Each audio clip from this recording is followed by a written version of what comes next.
പിണറായി പ്രശംസയ്ക്കും മോദി സ്തുതിക്കും പിന്നാലെ കോൺഗ്രസിൽ വിവാദ പുരുഷനായി മാറിയ ശശി തരൂരുമായി കോൺഗ്രസ് ദേശീയ നേതൃത്വം ചർച്ച നടത്തി.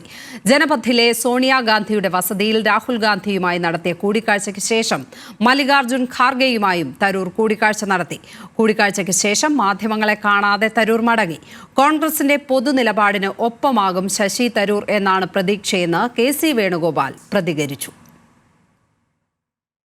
മോദി ട്രംപ് കൂടിക്കാഴ്ചയെ പ്രശംസിച്ചതിനും കേരളത്തിലെ വ്യവസായ വകുപ്പിനെ പ്രശംസിച്ചുള്ള ലേഖന വിവാദത്തിനും പിന്നാലെയാണ് ശശി തരൂർ കോൺഗ്രസിൽ വിവാദ നായകനായത്.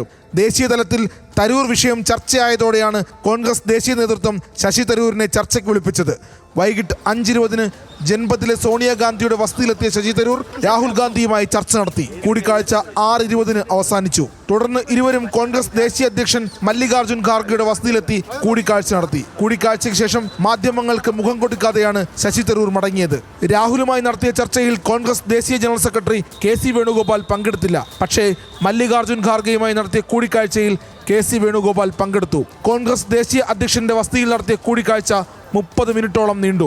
ശശി തരൂർ മടങ്ങിയ ശേഷവും രാഹുൽ ഗാന്ധിയും ഖർഗെയും ചർച്ച നടത്തി. വിവാദം അവസാനിപ്പിക്കാനും കേരളത്തിലെ കോൺഗ്രസിനെ പ്രതിസന്ധിയിലാക്കുന്ന പ്രസ്താവനകൾ ഒഴിവാക്കാനും ഖർഗെ ശശി തരൂരിനോട് ആവശ്യപ്പെട്ടു.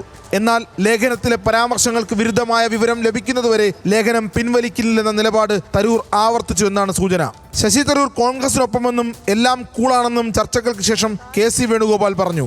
ലേഖനം പുറത്തു വന്നതിന് പിന്നാലെ കേരളത്തിലെ കോൺഗ്രസ് നേതാക്കൾ ഒന്നടങ്കം ശശി തരൂരിനെതിരെ രംഗത്ത് വന്നിരുന്നു. തുടർന്നാണ് രാഹുൽ ഗാന്ധി നേരിട്ട് ശശി തരൂരുമായി കൂടിക്കാഴ്ച ആവശ്യപ്പെട്ടത്. വിവാദം കോൺഗ്രസിനെ പ്രതിരോധത്തിലാക്കിയ സാഹചര്യത്തിൽ തരൂരിനെ അനുനയിപ്പിച്ച് ഒപ്പം കൊണ്ടുപോകാൻ തന്നെയാകും കോൺഗ്രസ് ഹൈക്കമാൻഡിന്റെ തീരുമാനം. ന്യൂസ് മലയാളം, ഡൽഹി.